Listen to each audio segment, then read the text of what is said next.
સદગુરુદેવ કી શ્રીમદ ભગવદ્ ગીતા અધ્યયન સાથે પ્રત્યક્ષ અને પરોક્ષ રીતે જોડાયેલા આપ સૌ ગીતા પ્રેમી, અધ્યયનશીલ, જિજ્ઞાસુ અને સૌભાગ્યશાળી ભાઈ બહેનોને સાનોને જય શ્રી કૃષ્ણ.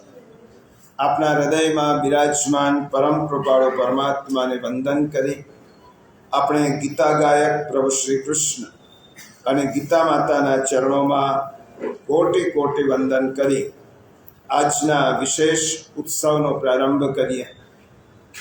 પ્રિયજનો, આજે અષાઢ વદ ત્રીજ અને આવતીકાલે સંકષ્ટ ચતુર્થી અને 11 કામિકા એકાદશી સોમવારે છે. આ સોમવાર પછીનો સોમવાર.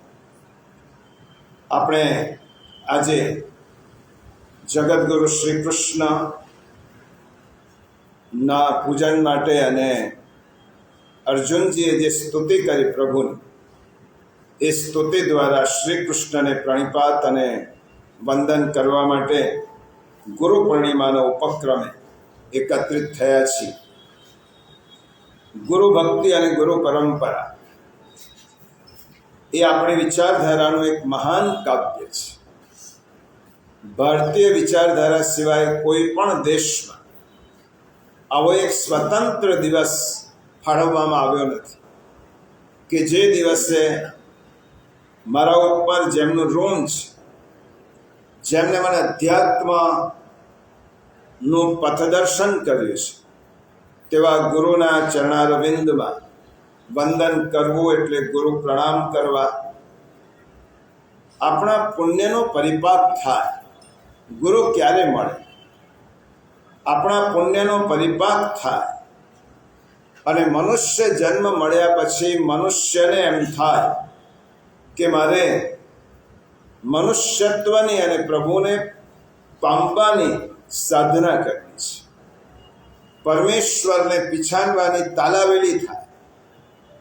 જેને મને જન્મ આપ્યો છે, જે મને સંભાળે છે, સાચવે છે, જેનો સંબંધ આજ જન્મનો નથી, જન્મ જન્માંતરનો છે, એવા ગુરુને, એવા પ્રભુને પીછાણવાની, તેને ઓળખવાની, તેને જાણવાની જ્યારે આપણા મનમાં જિજ્ઞાસા થાય, ત્યારે પ્રભુ આ જિજ્ઞાસાની પરિપૂર્તિ કરવા માટે આપણી પાસે કોઈ મહાપુરુષને મોકલી આપે છે. પ્રભુ કૃપા થાય તો જ સંતનો સંગ થાય, મહાપુરુષોનું સાનિધ્ય મળે અને ભગવાનનું ધ્યાન આપણા ઉપર છે કે આ જીવ હજારો જીવોમાંથી મનુષ્યાણામ સહસ્ત્રેષુ કશ્ચિત યતત સિદ્ધ. 7મા અધ્યાયમાં આપણે અધ્યયન કરી ગયા. હજારો મનુષ્યોમાંથી કોઈક એક મનુષ્ય મને ઓળખવાની ઈચ્છા થાય છે. આ ભગવાને ગીતામાં કહ્યું, હજારો મનુષ્યમાંથી કોઈક એક મનુષ્ય મને ઓળખવાની ઈચ્છા થાય છે. એવા હજારો મનુષ્યમાંથી કોઈક મનુષ્ય મને પામી શકે છે. મનુષ્યાણામ સહસ્ત્રેષુ કશ્ચિદ યતતિ સિદ્ધયે યતતામપી સિદ્ધાનામ કશ્ચિન મામ વેત્તિ તત્વતઃ. અને તત્વથી જાણી શકે છે કોઈ એક વ્યક્તિ મને. એટલે અબજો જીવોમાંથી ભગવાનનું ધ્યાન કયા જીવ પર જાય છે? કે જે જીવને પ્રભુને પામવાની ઉત્કંઠતા થઈ છે, પીપાસા થઈ છે, જાણવાની, પામવાની. અને પ્રભુને એમ થાય છે કે તેનું હૃદય મારા માટે આર્દ્ર બન્યું છે અને તેના હૃદયમાં એ મને સ્થાપિત કરવા માગે છે. ત્યારે પ્રભુ કૃપા કરીને કોઈ મહાન વ્યક્તિત્વ સાથે આપણો સંયોગ કરાવે છે અને તે વ્યક્તિત્વ આપણને જીવનનું પથદર્શન કરે છે. જીવનનું આવું પથદર્શન કરનાર વ્યક્તિ કે જેને આપણે શોધવા જવું પડતું નથી, પ્રભુ મોકલે છે. ગુરુને શોધવાના ના હોય, આપણે યોગ્યતા એટલી પ્રાપ્ત કરવાની હોય કે પ્રભુ સામે ચાલીને ગુરુને મોકલે. પ્રભુ પ્રેરણા કરે કે આ જીવ મને મેળવવા માટે ઉત્સુક છે, તમે તેની પાસે જાઓ. 2 ઉદાહરણ છે. એક તો પરીક્ષિત રાજા, શ્રીમદ ભાગવતમાં પરીક્ષિત રાજા જ્યારે ઋષિનો શ્રાપ થયો અને બધો જ રાજપાટ પોતાના પુત્રને સોંપી અને ગંગા કિનારે આવ્યા, ત્યારે તેમના મનમાં એમ જ હતું કે મૃત્યુ નજીક છે, 7 દિવસ પછી મારું મરણ છે અને આ જીવનને મારે કેવી રીતે સુધાર. પ્રભુને અંદરથી પ્રાર્થના કરી, હૃદયથી, પ્રભુ 7 દિવસ મારી પાસે છે, બધાની આસક્તિ છોડીને, રાજપાટ પરિવાર બધું જ છોડીને હું ગંગા કિનારે આપના ચરણમાં આવ્યો છું, આપની શરણમાં આવ્યો છું. અને કોઈક વ્યક્તિને, પ્રભુ મને ખબર નથી કે મારો ઉદ્ધાર મારે કેવી રીતે કરવા, મૃત્યુને કેવી રીતે સુધારવા. પરીક્ષિતને જ્યારે ભગવત દર્શનની તીવ્ર લાલસા થઈ અને પોતે કરેલો અપરાધ જાહેર કરે, આ 2 લાક્ષણિકતા છે. પોતે કરેલો અપરાધ ઋષિઓની સામે પ્રગટ કરે, મેં આવો ગુનો કર્યો છે, મેં અપરાધ કર્યો છે. અને પ્રભુને મેળવવાની લાલસા થઈ ત્યારે પ્રભુએ સુખદેવજીને પ્રેરણા કરી અને ગંગા કિનારે મોકલી આપ્યા. પરીક્ષિત શોધવા નથી ગયા, ભગવાને સુખદેવજીને પ્રેરણા કરી કે જાઓ, એક યોગ્ય શિષ્ય તમારી પ્રતીક્ષા કરે છે. અને એ નિર્ગુણ નિરાકારના ઉપાસક સુખદેવજી ગોદોહન જેટલો સમય એક જગ્યાએ સ્થિર રહે, એ સુખદેવજી સામે ચાલીને પરીક્ષિતની સામે આવ્યા. ક્યારે આવ્યા? પરીક્ષિતને જ્યારે પ્રભુ મેળવવાની, ભગવત દર્શનની તીવ્ર લાલસા, એને બધા જ પોતાનો ગુનો ઋષિઓની સામે જાહેર કર્યો, એટલે હૃદય નિર્મળ થયું અને પ્રભુને પામવાની ઈચ્છા થઈ. બીજું ઉદાહરણ છે શ્રી મહાપ્રભુ વલ્લભાચાર્યજી ના પ્રથમ સેવક અને પુષ્ટિ માર્ગના પ્રથમ બ્રહ્મ સંબંધની દીક્ષા જેમને મહાપ્રભુજી આપી, દામોદરદાસ હર્ષા. એ મહાપ્રભુજીને શોધવા નથી ગયા, અંદર તીવ્ર લાલસા તાલાવેલી હતી કે મારા ગુરુ મને ક્યારે મળે. ગત જન્મનો લીલાનો જે સંપર્ક હતો, હું ક્યાં ભૂતલ ઉપર શ્રી મહાપ્રભુજીને શોધવા જાઉં. અને દામોદરદાસ હર્ષાણીજી જે ગામમાં રહેતા હતા તે ગામમાં પરિક્રમા દરમિયાન સ્વયં મહાપ્રભુજી પધાર્યા અને તે તેના ઘર પાસેની ગલીમાંથી શ્રી મહાપ્રભુજી પસાર થતા. દામોદરદાસજી રોજ ઝરૂખામાં બેસે, પ્રભુએ મારા પર કૃપા કરી હશે તો મારા ગુરુ સામે ચાલીને મને શોધતા આવશે. અને તે વખતે મહાપ્રભુજી એ ગલીમાંથી પસાર થતા હશે પોતાના શિષ્યો સાથે. અને દમલાજીએ શું જોયું? અગ્નિની જ્વાળાઓ વચ્ચે પ્રગટ થયેલા અગ્નિ સ્વરૂપ શ્રી વલ્લભ પ્રભુને જોયા પહેલી વખત.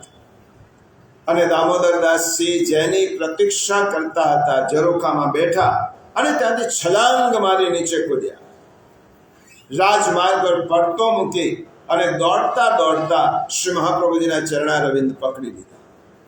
હું આપના શરણમાં આવ્યો છું, મારો ઉદ્ધાર કરો. અને મહાપ્રભુજીએ કહ્યું, દમલા, હું તને મળવા માટે જ આવ્યો છું. મહાપ્રભુજી દમલા પાસે ગયા. જ્યારે આપણી યોગ્યતા થાય ત્યારે ગુરુ આપણી પાસે ભગવાન મોકલી આપે. આપણને પણ જે ક્ષણથી ગીતા અધ્યયન કરવાની વૃત્તિ થઈ, સત્સંગમાં રુચિ થઈ, કથા શ્રવણમાં પ્રીતિ થઈ, તેનો અર્થ જ એ થયો કે પ્રભુએ આપણી તરફ દ્રષ્ટિ કરી, આપણે રુચિ થઈ, મારે ગીતા સમજવી છે, જાણવી છે. કથામાં પ્રેમ થયો, સત્સંગમાં રુચિ થઈ, અધ્યયન માટેની વૃત્તિ કેળવાઈ, ત્યારે ભગવાનની નજર આપણા ઉપર ગઈ અને ભગવાને આપણને એવો સંયોગ કરાવ્યા. ભગવદ કૃપા વગર સત્સંગનો એક શબ્દ પણ આપણે સાંભળી શકતા નથી. કરોડો જીવો છે જે સત્સંગથી વંચિત છે, અને ભગવત કૃપા થાય તો જ સત્સંગનો એક શબ્દ આપણે કાને પડે. આપણા ઉપર પણ ભગવાનની કૃપા છે કે આપણે શ્રીમદ ભગવદ્ ગીતા જેવા જગદગુરુ શ્રી કૃષ્ણના મુખારવિંદમાંથી નીકળેલી અમૃત ધારાનું અધ્યયન કરી રહ્યા છે, તેમાં સ્નાન કરી રહ્યા છે. એ ભગવત કૃપા વગર શક્ય નથી. ગુરુની વ્યાખ્યા આપતા શ્રી મહાપ્રભુજી નિબંધમાં લખ્યું ગુરુ કોને કહેવાય, ગુરુ કેવા હોય?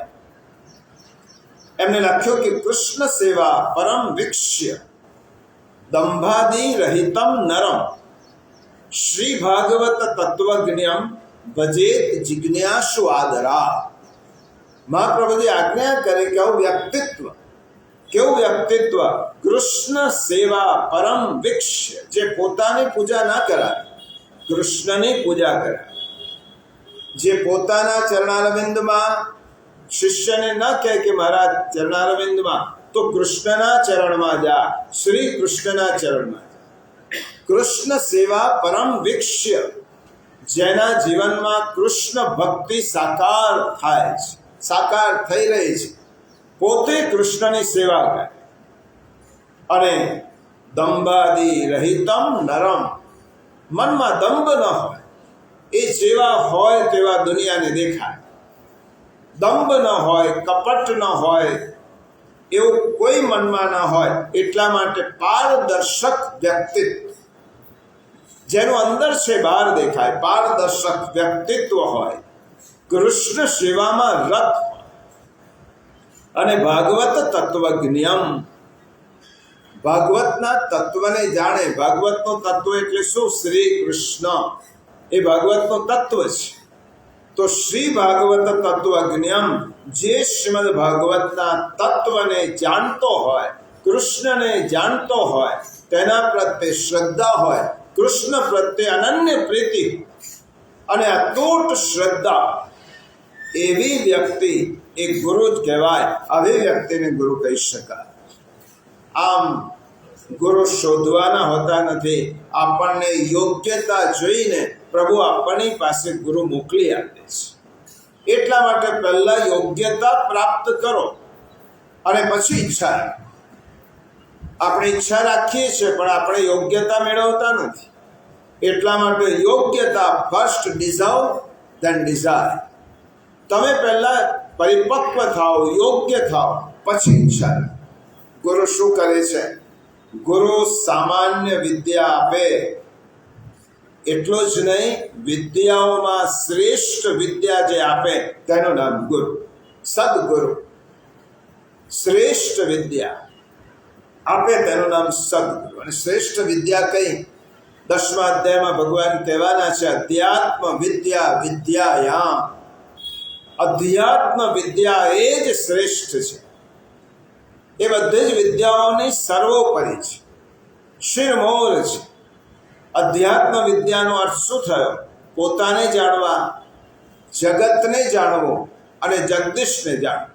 આ ત્રણમાં આખી અધ્યાત્મ વિદ્યા આવી છે. પોતાનો પરિચય, પ્રભુનો પરિચય અને જગતના સ્વરૂપનો પરિચય.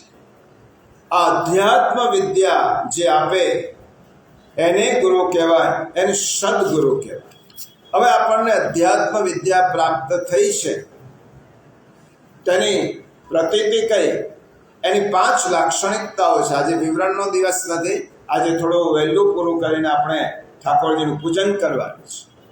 5 વસ્તુ આપણામાં હોય, આપણું જીવન સુંદર બને, આપણું જીવન નિર્દોષ બને, આપણું જીવન બીજાને ઉપયોગી બને, આપણા જીવનની પ્રત્યેક કૃતિ નિષ્કામ હોય અને આપણા જીવનનો હેતુ નિરુપાધિક હોય, તો સમજવું કે અધ્યાત્મ વિદ્યા મારા અંદર ઉતરેલી છે.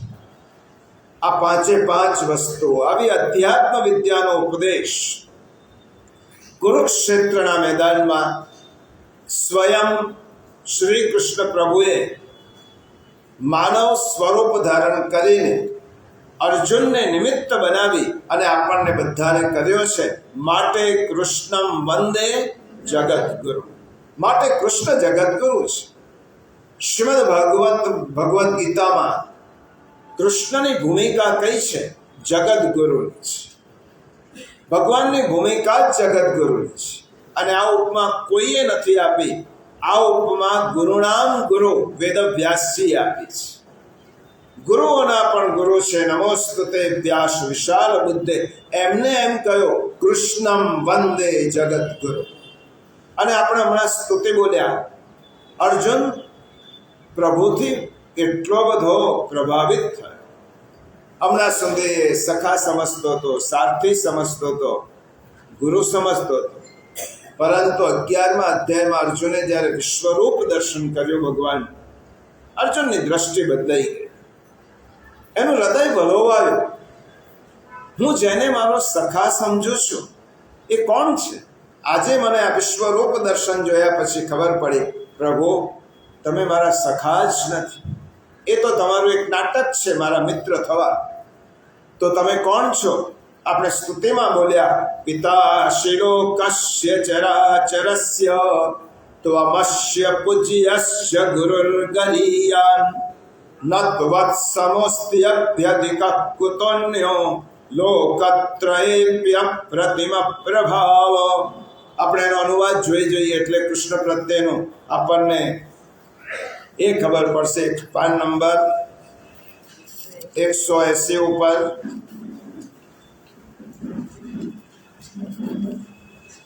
પાન નંબર 184 43મો શ્લોક. અર્જુનની આ પ્રભુને ગુરુ તરીકે સ્વીકારવાની એક વિનમ્ર સ્તુતિ છે. પિતા શિલોકસ્ય ચરાચરસ્ય ત્વમસ્ય પૂજ્યસ્ય ગુરુર્ગરીયાન ન ત્વત્સમોસ્ત્યભ્યધિક કુતોન્યો લોકત્રયેપ્ય પ્રતિમ પ્રભાવ. આપ આ ચરાચર જગતના પિતા, સૌથી મોટા ગુરુ અને ઘણા પૂજનીય છો. હે અતુલ પ્રભાવ ધરાવનાર, ત્રણેય લોકમાં આપના સમાન પણ બીજો કોઈ નથી, તો આપણાથી ચડિયાતી તો બીજો કોણ હોઈ શકે? અર્જુને આ પ્રમાણપત્ર અર્જુને પોતાની અનુભૂતિ કહી છે કે મેં કૃષ્ણને કેવા જોયા. એટલા માટે અર્જુન ભગવાનને ગુરુ કહીને હાથ મારે છે. ભગવાન આપ જગતના ગુરુ છો. શિક્ષક કરતા ગુરુ મોટો, ગુરુ કરતા સદગુરુ મોટો. અર્જુને ભગવાનને સદગુરુ કરતા પણ ઉપરની ભૂમિકા કહી છે. ત્વમસ્ય પૂજ્યસ્ય ગુરુર્ગરીયા. આપ સૌથી મોટા ગુરુ, ઘણા પૂજનીય છો. ગુરુ એટલે સમજાવવા વાળા, ગુરુ એટલે ભણાવવા વાળા. એટલું જ નહીં, તેના કરતા પણ વિશેષ અર્જુનને કહેવાનું છે, ભગવાન તમે મારા ગુરુ છો. એટલું જ નહીં, સમગ્ર વિશ્વના ગુરુ છો, જગત ગુરુ છો. અને આખા વિશ્વને તમે ઊભું કર્યું છે, આખા વિશ્વનું તમે પાલન કરો છો, અને આખા વિશ્વનો તમારામાં લય થાય છે. અર્જુન જ્યારે બોલે છે ત્યારે આખો દેખેલું બોલે છે, એને સાંભળેલું નથી. 10મા અધ્યાય સુધી સાંભળ્યું, 11મા અધ્યાયમાં તો તેને આખે દિવ્ય દ્રષ્ટિથી ભગવાનના સ્વરૂપને જોયું છે. અને પછી અર્જુન કહે છે, પ્રભુ તમે જ જગત ઊભું કર્યું છે, તમે જ વિષયો ઊભા કર્યા છે, અને માના સ્તનમાં દૂધ પીવાથી માંડીને જીવનમાં મરવાનું કેવી રીતે એ પણ પ્રભુ તમે શીખવાડો છો. એટલા માટે શિક્ષક કરતા ગુરુની કક્ષા જુદી. એક શિક્ષક હોય એ આપણને જીવિકાનું શિક્ષણ આપે, એ વ્યવસાયક્ષમ બનાવે, એ પૂજનીય છે, આદરણીય છે, પરંતુ જીવિકાનું શિક્ષણ નહીં, જીવનનું શિક્ષણ આપે એને સદગુરુ કહેવાય. કલા અને વિદ્યા, આપણે ત્યાં બે ભાગ છે. ગુરુ કલા શીખવાડે, સદગુરુ વિદ્યા શીખવાડે. કલા એટલે સક્ષમ થવાની તાકાત, એ કલા કહેવાય. અને સદગુરુ એ વિદ્યા આપવાનું કામ કરે. અને વિદ્યા એટલે જીવનનો વિકાસ કરવા માટેનું શાસ્ત્ર. અમૃતમય, તેજોમય, આનંદમય જીવનનો દ્રષ્ટિકોણ જે સમજાવે તે ગુરુ કહેવાય. અને આ ગુરુ વિદ્યાવાન બનાવે, ગુણવાન બનાવે, વિચારોથી અને ધ્યેયથી આપણને ચલિત ન કરે. અને વિત્ત, વૈશા, કીર્તિનો પવન, સ્ત્રી છે, વિત્ત છે, કીર્તિનો પવન જેને ઉડાડી ન શકે એનું નામ ગુરુ કહેવાય. એટલા માટે ગુરુ શબ્દનો એક અર્થ શું થયો? વજનદાર. ગુરુ કેવો છે? વજનદાર. વજનદાર એટલા માટે છે કે લૌકિક પ્રભાવો તેને ચલિત કરી શકતા નથી.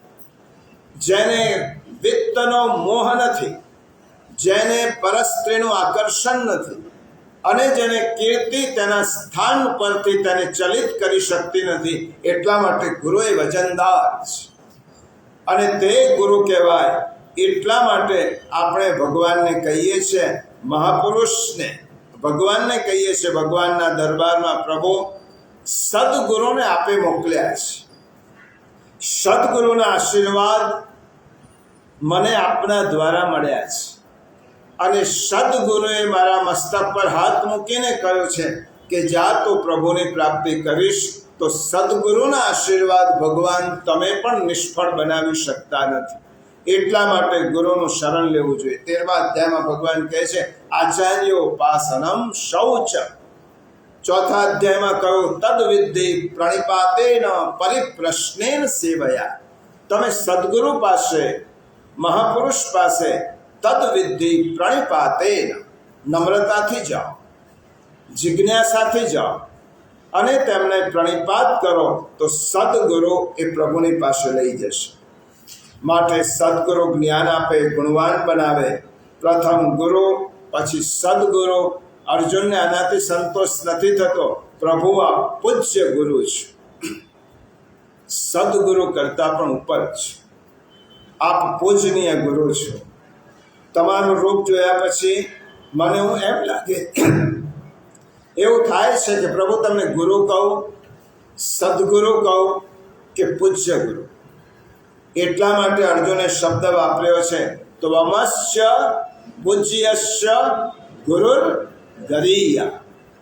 તમે પૂજ્ય છો એટલું જ નહીં, તમે ગુરુઓના પણ શ્રેષ્ઠ ગુરુ છો. ભગવાન તમે જીવનને આકાર આપો છો. એટલું જ નહીં, નિરાશ થયેલા લોકોના જીવનમાં આશાનું કિરણ ઊભું કરે છે. હે પ્રભુ, તેજસ્વી અને પ્રેમમય જીવનને બનાવો છો.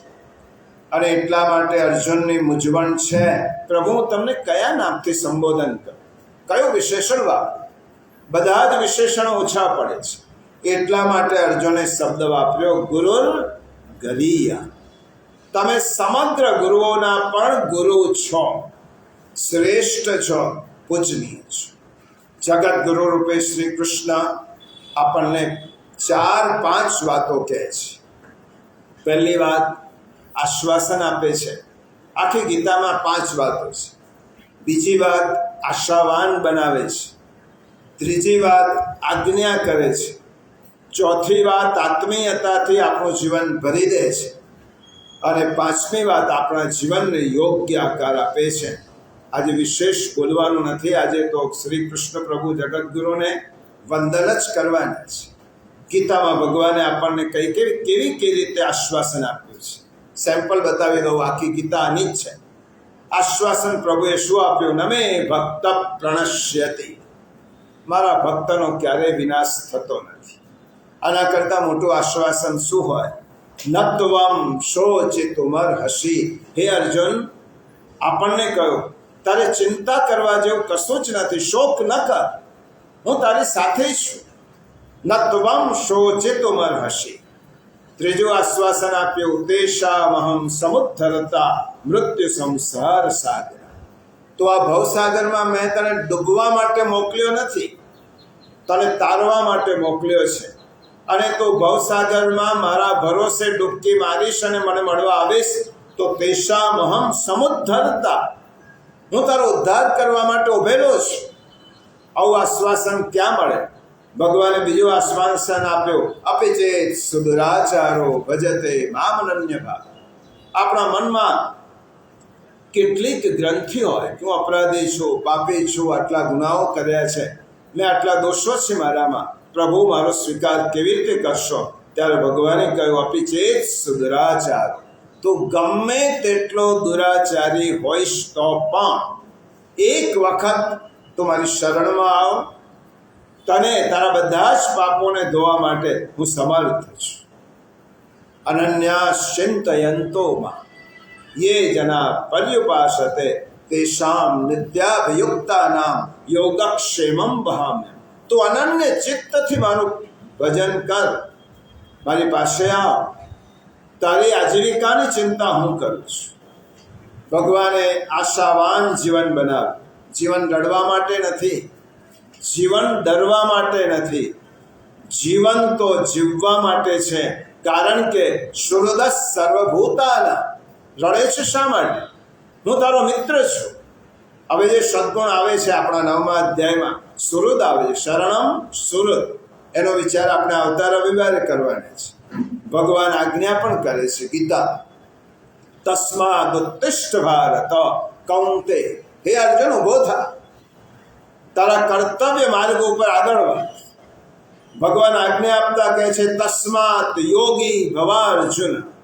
હે અર્જુન, યોગી થા, તો તારી જાતને મારી સાથે જોડવા વાળો થા. હે અર્જુન, યોગસ્વ ગુરુ કર્માણી. નિષ્કામ કર્મ કરીને મને પ્રિય થા. મામનુસ્મરયુધ્ય છે, તું મારું અનુસ્મરણ કરતો જા અને કર્મ કરતો જા. આ ભગવાને આજ્ઞા પણ કરી. ભગવાન આત્મીયતા પણ દર્શાવે છે. મદ કર્મ કૃન મદ પરમો મદ ભક્ત સંગ વર્જિત નિર્વૈર સર્વભૂતેષુ યસ મામેતિ પાંડવ. તું મારો છે. મન્મના ભવ મદ ભક્તો મદ્યા જી મામ નમસ્કુ. તું મારી પાસે આવ, તું મારો છે તો બીજાનો નથી. સર્વ ધર્માન પરિત્યજ્ય મામ એકમ શરણમ વ્રજ. આ ભગવાને આત્મીયતા આપી. ભગવાન જીવનને આકાર પણ આપે છે. મમ વર્તમાન વર્તન્તે મનુષ્ય પાર્થ સર્વસ. તું મારું વર્તન કર, હું જેવો છું તેવો બનવાનો પ્રયત્ન કર. કારણ કે પિતા જેવો પુત્ર બની શકે. તું મારો અંશ છે, પુત્ર છે. યજ્ઞદા ચરતિ શ્રેષ્ઠ. ઘણું બધું ભગવાને કહ્યું છે. શ્રી કૃષ્ણ જગદગુરુ છે. આપણે પણ તેમના શિષ્યો તરીકે કેટલા યોગ્ય છીએ તે આપણને વિચાર. ભગવાન, તમે તો જગદગુરુની ભૂમિકામાં છો જ, પરંતુ મારે આપના શિષ્ય થવું છે. અર્જુને શિષ્યત્વ સ્વીકાર્યું. કાર્પણ્ય દોષો પહત સ્વભાવ પૃચ્છામિ ત્વામ ધર્મ સમૂઢ ચેતા યશ્રેયસ્યા નિશ્ચિતમ બ્રૂહિતન્મે શિષ્યસ્તેહમ સાધિમામ ત્વામ પ્રપન્ન. હે જગદગુરુ, હે કૃષ્ણ, હું આપનો શિષ્ય છું, આપની શરણમાં આવ્યો છું. મને યોગ્ય પથદર્શન કર. ત્યારે ભગવાનની શરણમાં જઈ અને આપણને ભગવાનને નમ્રતાથી કહીએ, પ્રભુ, હું આપની શરણમાં આવ્યો છું. આપણી વાણીને સમજવાનો પ્રયત્ન કરું છું. ગીતાનું અધ્યયન કરતા કરતા ભગવાન આપનો કયો શબ્દ મારા જીવનમાં પરિવર્તન લાવશે એ મને ખબર નથી. એટલા માટે તમારા બધા જ શબ્દોને વાગોળવાનો પ્રયત્ન કરું છું. એક શબ્દ તમારો મારા જીવનને વળાંક આપશે. એટલા માટે હે પ્રભુ, હે જગદગુરુ કૃષ્ણ, હું નમ્રતાથી આપણા વાંગ્મય શ્રીમદ ભગવદ્ ગીતાના શબ્દોને સમજવા માટે પ્રયત્ન કરું છું. એ શબ્દો સમજી શકો, મારા જીવનમાં ઉતારી શકો. ભોગ જીવનમાંથી ભાવ જીવન અને ભાવ જીવનમાંથી ભદ્ર જીવન તરફ મારી ગતિ થાય. એટલા માટે પ્રભુ, હું આપના ચરણમાં આવ્યો છું, આપણી શરણમાં આવ્યો છું. શિષ્ય તરીકે મારો સ્વીકાર. અને મારામાં જે ઉણપો છે પ્રભુ, આપને ખબર છે. એ મારી ઉણપો સાથે, અને ભગવાનને જ્યારે આવું કહીશું કે મારી બધી જ ઉણપો સાથે, દુર્ગુણો સાથે હું તમારી શરણમાં આવ્યો છું, ત્યારે ભગવાન આપણને પ્રતિવચન કહે છે, with all thy faults I love thee. તારા બધા જ દુર્ગુણો સાથે હું તારો સ્વીકાર કરું છું. કારણ કે તું મારો બન્યો છે. અને મારો બન્યા પછી હવે તારે દુર્ગુણો માટે ચિંતા નહીં કરવાની. એ ધોવા માટે હું સમર્થ છું. સર્વ પાપેભ્યો મોક્ષયિષ્યામિ. બધા જ પાપોમાંથી હું તને મુક્ત